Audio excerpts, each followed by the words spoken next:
Hey, what's up mga katunay? Siyempre, ito ang inyong lingkod na si BT and welcome to my channel, Tunay na Kritiko. Ayan, siyempre, at meron tayong matutunghayang mga balita ngayon, no? Ito, si VP Sara naman talagang nagsusunod-sunod na yung mga nagiging panayam kay VP Sara at ang mga sagot ni VP Sara, no? Tutukan natin to mga katunay. At wag na natin pagtagalin at sabay-sabay na nating panoorin ang mga videong ito, ang mga balitang ito. Pasok! Nakita niya pala sa kanyang TV. Kaya pag upo niya, tinanong niya kaagad anong kaguluhan ang nasa Senado. Kumbaga parang napapanood din pala ni FPRRD yung mga nangyayari dito sa bansa natin. Kasi ayan, FPRRD nalaman ang gulo sa Senado at saka nga sabi ni VP Sara, no, talagang natututukan din ni FPRRD kahit papaano. VP, alam ba ni former president ang nangyari sa Pilipinas, ma'am? Apparently, nakita niya pala sa balita. Wala naman akong plano kanina na banggitin sa kanya yung pangyayari sa Pilipinas. Pero lumabas sa news at nakita niya pala. Takin mo, lumabas sa news, no? Siyempre, alam naman natin si FPRRD nasa ibang bansa. Diba? Doon siya naka-detain, no? Mantakin mo yung kaguluhan dito sa Pilipinas nababalita sa ibang bansa. Grabe. Ano kaya masasabi ng mga taga-ibang bansa sa atin, no? The politics in the Philippines is so weird. The politics in the Philippines is so dirty. Dirty face like Tambi. Kanyang TV. Kaya pag upo niya, tinanong niya kaagad anong kaguluhan ang nasa Senado. So sinabi ko sa kanila na yun nga, pinipilit ng administrasyon na kunin si Senator Bato de la Rosa. The president should focus on economic recovery and reforms, not on politics. Wala tayong magagawa, VP. Talagang sa politics sila nakatuon eh. Siyempre, dito natin makikita talagang gusto nila ng kapangyarihan. Gusto nila magtuloy-tuloy, mag-extend kung ano ang posisyon nila. Ayaw na nilang mawala sa kanila. Kasi kung ikaw ang magiging presidente, maaaring maputol na lahat ang magiging swerte nila. Alam nyo, sa totoo lang, napakadami talagang problema ng bansa na dapat nating lutasin. Diba? Kaso nga lang hindi nila tinututukan. Saan lang ba sila nakatutok? Sa mga kaalyado ng mga Duterte. At ito na naman ngayon sa Senado, no? Hindi nga nagkaroon ng balasahan, nagkaroon naman ng kasuhan. 'Di ba? Yung mga senador na alam natin na kaalyado ni Senate President Alan Cayetano is iniisa-isa. 'Di ba? Lahat sila kinakasuhan. Grabe. Ganon kadumi. Wow. So what we are seeing now is the administration using all government resources to demolish political opposition or those individuals who do not follow or agree or support BBM. Pag pinag-usapan natin ang charter change, ibig sabihin yan, hindi na yan bababa sa pwesto sa BBM. At yan din ang sinabi ni President Duterte kanina. Sabi niya, Pilipinas, mag-ingat kayo kasi hindi na yan aalis sa pwesto niya. Ma'am, do you have a lasting statement to address the Filipino people watching the development of our country, particularly what happened tonight? Una niyan, si dating Pangulong Rodrigo Duterte, sunod yan si Senator Bato at kung sino pa man yung ibang mga sinali sa complaint ko dyan sa ICC. Ang sunod niyan ay charter change dahil hindi na naman na madidinayan ni BBM kasi doon sa bago niyang interview sa Bloomberg, sinabi na niya doon na kailangan pag-usapan ng charter change. Pag pinag-usapan natin ang charter change, ibig sabihin yan, hindi na yan bababa sa pwesto. Yun lang. Hindi na bababa sa pwesto. So parang syempre, parang pinakita naman nila dito No, parang pinakita naman nila na kung gaano sila talaga katakam sa kapangyarihan. No? Talagang antindi. Kasi parang ayaw na nilang ibigay ang posisyon sa iba. Parang masyado na silang nasarapan. Sa totoo lang, ang magdidesisyon naman talaga nito, kung talagang gusto ka nilang mag-extend sa pwesto, hindi yung mga nakapwesto na yan eh. Ang dapat talagang magdesisyon dito ay ang taong bayan.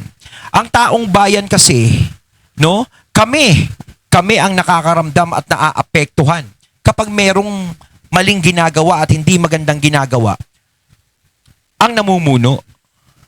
Ngayon, kung maganda ang ginagawa ng namumuno, kami mismong taong bayan ang magsasalita na huwag ka nang bumaba sa pwesto. Huwag ka nang magpalit.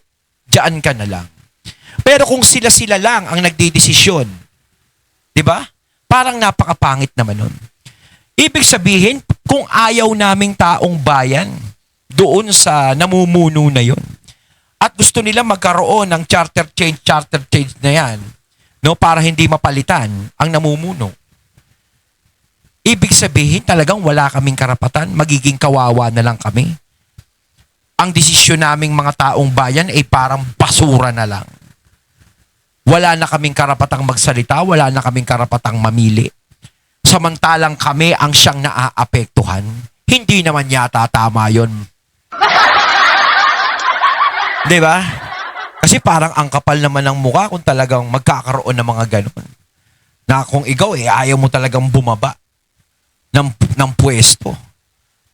Gusto mo ikaw talaga ang gagawa ng paraan para mag-stay at hindi na magpapalit. Diba? Yung tipong kahit na inis na sa'yo, no? Araw-araw ka nakikita, talaga wala ka na ba ginagawa? Wala. No? Wala. Diyos ko, ibig sabihin, hanggang mamatay siya yung mamumuno. Eh, di mamamatay na lang tayo sa sama ng loob. Diyos ko. BBM. At yan din ang sinabi ni President Duterte kanina. Sabi niya, Pilipinas, mag-ingat kayo kasi hindi na yan aalis sa pwesto niya. Lahat naman sila nagsasabi, di ba, na para tayo sa Constitution. Pero kapag ang administrasyon na ang gumalaw, wala nang Constitution, wala nang batas, puro na lang pang-aabuso, Puro na lang butas. pananakot at dahas. Si BP Sara tuloy, oh. Kaya si Auntie Claire talagang nag-aapoy sa'yo sa galit. Ano ba? Nalulungkot at nakakagalit yung nangyari sa ating, yung nangyayari sa ating bayan ngayon. Lalong-lalo na doon sa pagpapakita ng disrespect sa institusyon ng Senado. Ma'am, can you expound further, ma'am, when you saw that mayroon talagang effort within the premises of the Senate, ma'am. All efforts are aimed at ensuring that Senator Bato will be surrendered and will be brought before the ICC under their custody. What are your initial reaction nung developing pa yung situation doon, ma'am? Sinasabi ko naman nung una pag tinanong ako sa ICC warrant, sabi ko nga hindi pwede yan. Dahil ang mga foreign courts at foreign tribunals, wala silang jurisdiction sa loob ng Pilipinas. Tama. Kaya wala ding visa lahat ng mga issuances ng foreign. Kaya nga sa totoo lang hindi pa naman hindi naman wanted dito sa Pilipinas si Senator Bato Siguro dyan sa ICC, yung sinasabi nilang ICC dyan sa ibang bansa, wanted si Senator Bato. Pero dito sa Pilipinas, pwede pa siyang magpagala-gala sa totoo lang. Kaya naman si Senator Bato talagang umiwas sa kanila dahil talagang parang binabraso na si Senator Bato Wala naman talagang jurisdiction dito yung ICC. Wala naman, hindi naman dumadaan dito sa local court natin. Yung mga senador, di ba? Yung inirereklamo, ulitin ko uli. Yung mga nirereklamo ni Trillanes, yung mga pinagsasasabi niya, na siya hinaina ng warrant, sumama siya, si De Lima hinaina ng warrant, etc. na mga hinaina ng warrant. Saan ba galing yung mga warrant of arrest nyo? Di ba sa local court? Legal yun. Pagpalagay natin kahit sabihin nating legal ang warrant ng ICC, hindi siya magiging legal kung hindi nyo padadaanin sa local court. Ngayon, kung pinadaan nyo sa local court, di dapat tapos na yan. Nakapag-desisyon na yung korte. Siguro pagpunta nyo doon, nung araw na yun, sa Senado, di dapat kasama nyo na si Bato. Kaso nga lang ang ipinakita nyo, warrant of arrest ng ICC. Bakit? Korte ba natin ang ICC? Bakit? Nasa ibang bansa ba tayo? Blondie ba ang buhok natin? O si BP Sara, blondie. Siyempre, nagpapakulay yan. Kahit ako, nagpapakulay ng buhok eh. Kaya alam naman tayo nagiging blondie kasi nagpapakulay tayo ng buhok. Kaya hindi nyo masasabi na legal yung warrant of arrest na yan dito sa Pilipinas. Kaya sa totoo lang, si Senator Bato pwede pang magpatumbling-tumbling dito. Pwede pa nga mag-moling-moling yan. At saka yung pag-alis niya sa Senado, karapatan niya yun. Diba? Hindi dapat nila sisihin sila Cayetano ron. Dahil kung tutuusin, wala pa naman naging desisyon ang local court laban kay Senator Bato. Ano ba kayo? Ngayon, kung yung warrant of arrest na yan, maipuproduce ng local court natin, ayun. Doon na talaga. Diba? Magiging wanted na talaga si Senator Bato. At talagang, dapat na talaga siyang kunin. At alam naman natin na sinabi ng Senado na isusuko naman si Senator Bato once na lumabas yung desisyon sa local court. Yun lang naman yun eh.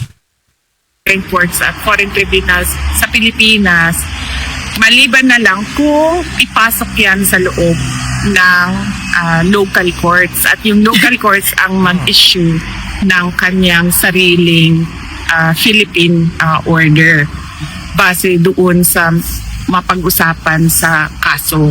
Yun ang dapat na proseso. Dahil kapag sinasabi mo na pwede yan sa isang Republic Act, masasagasaan niya yung rights ng isang accused na nasa Bill of Rights natin na protektado ng Constitution natin. Ibig sabihin, nababiolate yung rights ni Senator Bato de la Rosa. At nakita na natin noon.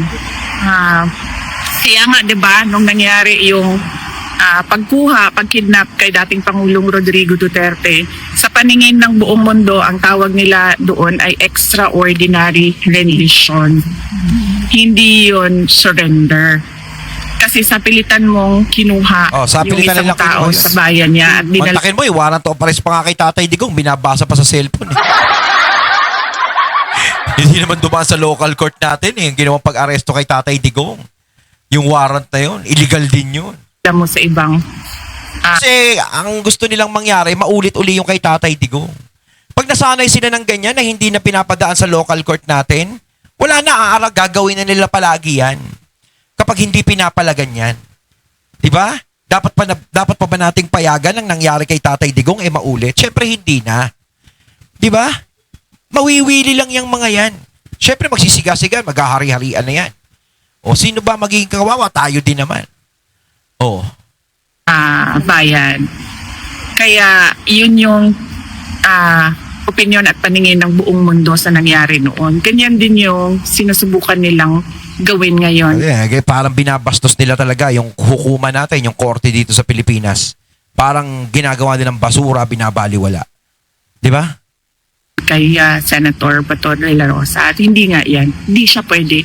Dahil meron tayong constitution na sinusunod. Lahat naman sila nagsasabi, di ba? Na para tayo sa constitution. Yes. Pero kapag ang administrasyon na ang gumalaw, wala nang constitution, wala nang batas, puro na lang pang-aabuso, pananakot at dahas. Ayun, at natunghayan natin ng video. Ayan si VP Sara, yung mga paliwanag niya sa mga nangyayari ngayon dito sa Pilipinas. Di ba? At ayan na nga, no, talagang inaabangan natin yung nalalapit na impeachment trial ni VP Sara. No? Pero sana manalo si VP Sara dyan. Tayo hinihiling naman natin yan. Di ba? Kaya natin yan, VP. Kayo mga katunay, anong masasabi nyo tungkol dito? Comment lang po kayo sa comment box. So once again, I'm BT and I'm out. Peace.